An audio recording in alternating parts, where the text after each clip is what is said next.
up for a city they can afford. Amerika dikagetkan dengan kemenangan Zohran Mamdani atas Andrew Cuomo, sang incumbent dengan backingan kuat di pemilihan pendahuluan Partai Demokrat untuk calon wali kota New York. That new day is finally here, my friend. Dalam dunia bisnis, sebenarnya kejutan seperti itu bukan barang baru. Pertanyaannya hanyalah, Anda itu Andrew Cuomo atau Zohran Mamdani? Yuk kita belajar mendisrupsi pasar ala Mamdani.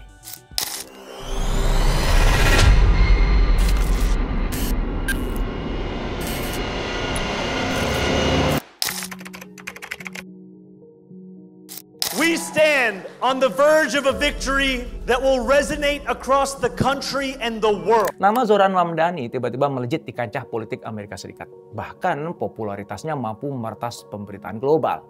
Mamdani berhasil memenangkan pemilihan pendahuluan Partai Demokrat sebagai calon wali kota New York. Kemenangannya bikin heboh, bukan karena dia berhasil menggusur tokoh mapan seperti Andrew Cuomo, melainkan karena jati dirinya. Mamdani adalah imigran muslim, progresif dan selalu vokal dalam isu Palestina. Sebenarnya dia itu bukan tipe Amerika banget. Akan tetapi masyarakat di sana lagi jenuh. Mereka merindukan pemimpin alternatif. Maka sosok seperti Mamdani jadi mudah diterima. Apalagi dia tidak datang dari pusat kekuasaan dan nggak punya warisan politik. Dia datang hanya membawa gagasan-gagasan berani dan berbicara padanya. Itulah yang justru membuat orang-orang meliriknya. In the words of Nelson Mandela, it always seems impossible until it is done. My friends, we have done it. Pola kemunculan Mamdani sebenarnya juga ada dalam dunia bisnis. Kita telah menyaksikan bagaimana pemain-pemain besar tergeser oleh para pendatang baru yang lebih bekal, lebih berani, dan lebih dekat di hati konsumen. Fenomena ini juga terjadi di Indonesia. Tanda-tandanya sudah terlihat ketika brand-brand lokal kita bisa melawan dan mengalahkan brand-brand global. Warga Amerika termasuk New York merasa tertekan setelah Donald Trump kembali menjadi presiden. Kehidupan sehari-hari terasa semakin sulit, ongkos angkutan umum naik, berbagai subsidi dicabut, dan layanan publik melambat. Warga harus antri berjam-jam sekadar untuk memperoleh layanan kesehatan dan perizinan akibat ratusan ribu pegawai negeri yang telah dipecat. Belum lagi harga-harga sewa melonjak tanpa terkendali. Warga berpenghasilan rendah semakin susah menemukan tempat tinggal yang layak. Sementara itu razia imigrasi digelar tanpa koordinasi. Warga merasa terintimidasi oleh kehadiran aparat federal. Mereka bertambah frustasi ketika dana pembangunan terancam ditarik.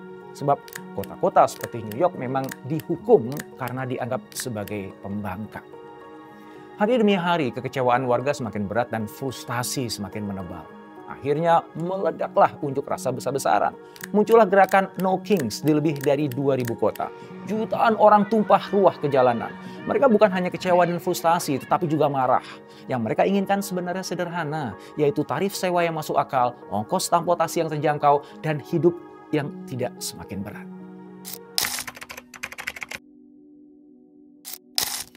Ketika rasa frustasi warga memuncak dan kepercayaan terhadap para politisi semakin rendah, muncullah sosok awam.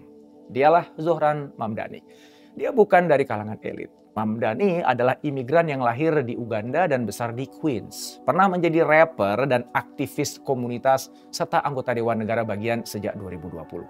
Ketika mencalonkan diri menjadi wali kota New York, Mamdani sama sekali tidak diperhitungkan. Dianggap nggak punya peluang. Dia hanya peserta pengganggu. Anggapan itu bisa dimengerti karena Mamdani adalah sosok yang datang dari luar sistem.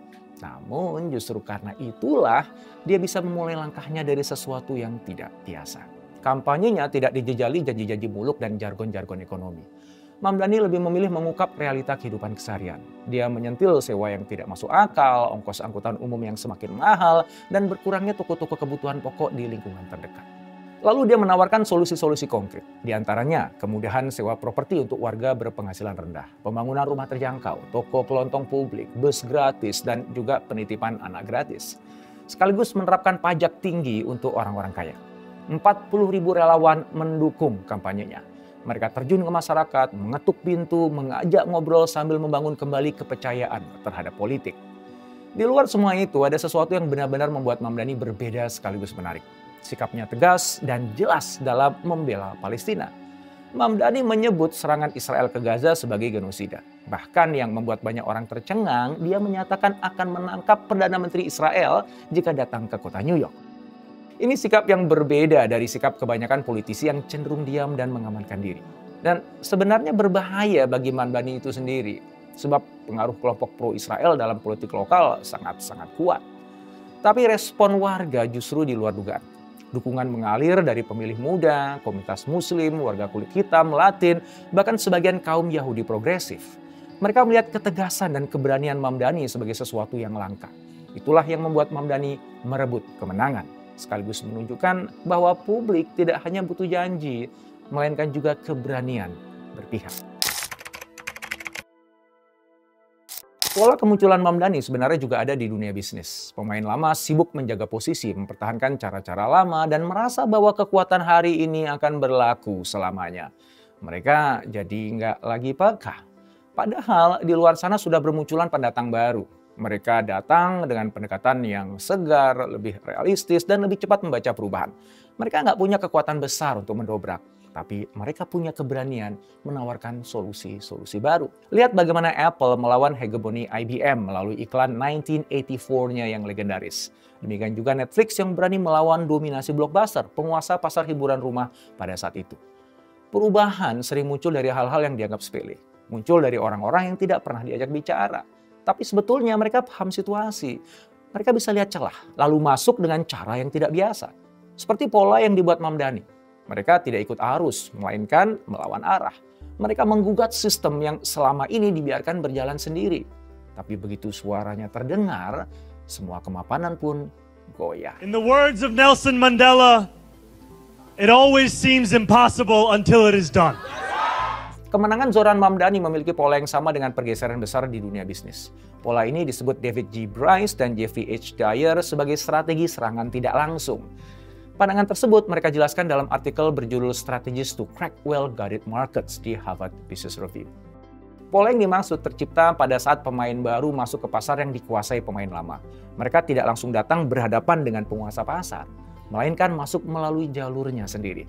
Mereka memilih bermain di sisi-sisi yang tidak dijaga. Bukan karena lemah, melainkan karena mereka cerdas membaca celah. Sudah banyak perusahaan gagal masuk ke industri karena masuk lewat pintu utama. Mereka langsung menyerang pemimpin industri dengan cara-cara yang sama yang dilakukan lawannya.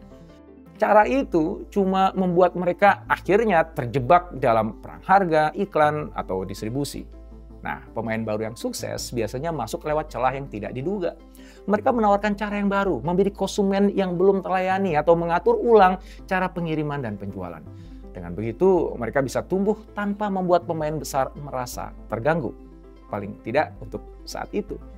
Strategi seperti itu bisa efektif karena pemain lama biasanya lambat merespon ancaman yang samar. Pemain lama merasa sudah nyaman dan terbiasa dengan aturan mainnya sendiri. Mereka tidak belajar memahami tindakan atau cara yang tidak sesuai dengan logika bisnisnya. Nah, ini membuat para pendatang baru leluasa untuk membangun kekuatan. Bryce dan Dyer menyebutkan 3 cara yang biasanya digunakan para penantang, yaitu menggunakan aset yang sudah dimiliki, mengubah cara kerja industri, dan menciptakan ceruk pasar yang tidak terlayani. Tapi strategi ini baru bisa berhasil kalau mereka mengkombinasikan 2 atau 3 pendekatannya sekaligus. Sebab kuncinya bukanlah menyerang dengan cepat, tetapi membangun dengan sabar sampai punya kekuatan untuk mengubah peta. Pola seperti itulah yang juga terlihat dalam proses kemenangan Mamdani. Dia membangun dukungan dari bawah, dari komunitas yang selama ini terabaikan. Bukan dari pusat kekuasaan dan bukan dengan kekuatan besar. Dalam dunia bisnis, perubahan besar seringkali datang dari tempat yang tidak diperhitungkan. Dan ketika perubahan itu sudah muncul di permukaan, dampaknya sulit untuk dibendung. Fenomena Mamdani bisa jadi cermin bagi Indonesia. Sekarang kita sedang hidup di tengah luruhnya kepercayaan terhadap kekuatan besar dan terbukanya ruang lebar bagi para pemain baru. Pola seperti itu bisa kita lihat di berbagai sektor. Brand-brand lokal kini mengambil alih panggung utama. Ini terjadi karena mereka tahu persis apa yang dibutuhkan oleh pasar. Mereka berbicara dengan bahasa yang mudah dimengerti. Mereka hadir tepat ketika publik sudah muak dengan kemasan dan haus akan esensi. Contohnya di bisnis kopi. Ketika berbicara kopi berkualitas, dulu ingatan kita hanya terpaku pada brand global seperti Starbucks misalnya. Nah, sekarang kita justru bisa tertuju pada kopi kenangan, tuku, atau fore. Mereka sudah hadir di berbagai sudut kota, menawarkan suasana yang lebih hangat, akrab, dan layanan yang cepat. Mereka juga tahu tidak semua orang bisa duduk 2 jam di kafe-kafe mahal. Ada juga yang cuma ingin ngopi enak dengan harga yang masuk akal.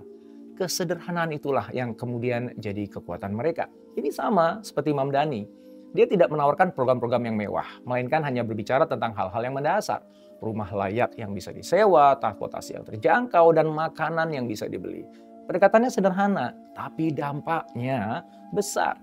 Hal serupa kita lihat di industri lain. Merek-merek sepatu seperti Kompas, Brodo, Ventela, dan Pijak Bumi bukan lagi merek alternatif.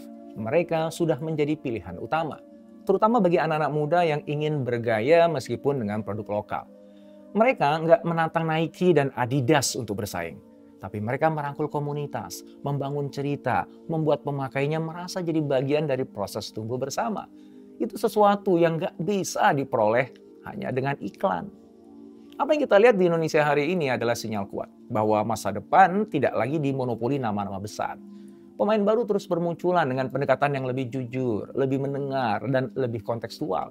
Brand-brand lokal di sektor makanan, gaya hidup, fashion, hingga teknologi mulai punya posisi setara.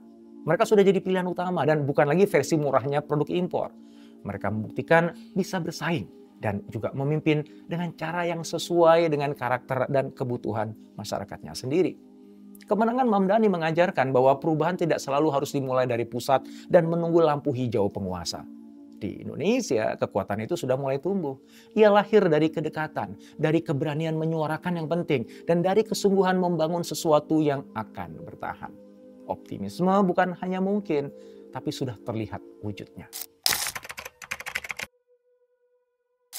Kisah kemenangan awal Zohran Mamdani merefleksikan kemunculan berbagai brand baru di Indonesia. Kita bisa melihat pola yang sama, ada cara kerja baru dan cara berpikir baru. Semuanya bisa jadi panduan untuk masuk dan memenangkan pasar yang selama ini dikuasai para raksasa. Nah, 3 pelajaran pentingnya adalah: pertama, mendengarlah sebelum berbicara. Banyak pemain besar jatuh karena mereka berhenti mendengar. Mereka sibuk menjaga posisi, tidak mendengarkan suara orang-orang di luar yang gelisah. Itulah waktu tepat bagi mereka yang datang membawa sesuatu yang terasa lebih dekat dan lebih nyata. Keberhasilan disruptor biasanya bukan karena mereka punya ide paling canggih, melainkan karena mereka peka terhadap perubahan suasana. Mereka bisa menang bukan karena lebih lantang, tapi karena lebih nyambung. Yang kedua, jangan takut untuk berpihak. Pemimpin atau merek yang selalu berada di posisi aman nggak lagi menarik. Di dunia yang semakin bising, orang-orang lebih tertarik dan percaya kepada mereka yang berani menunjukkan arah.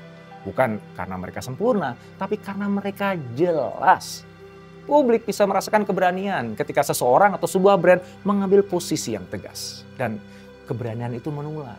Dari keberanian berpihak, lalu berlanjut pada keberanian untuk hadir dan bertanggung jawab. Yang ketiga, hubungan selalu lebih kuat daripada impresi.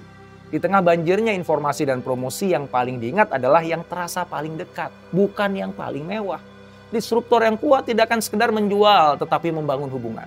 Mereka tahu kapan harus bicara, kapan harus mendengarkan, dan kapan cukup hadir aja. Dari pertalian rasa yang konsisten itulah akan muncul kepercayaan. Dan kepercayaan yang tumbuh akan sulit digeser oleh hubungan yang lahir dari iklan atau harga diskon. Semoga kisah kemenangan awal Mamdani ini menjadi inspirasi untuk kita semuanya. Selamat mendisrupsi.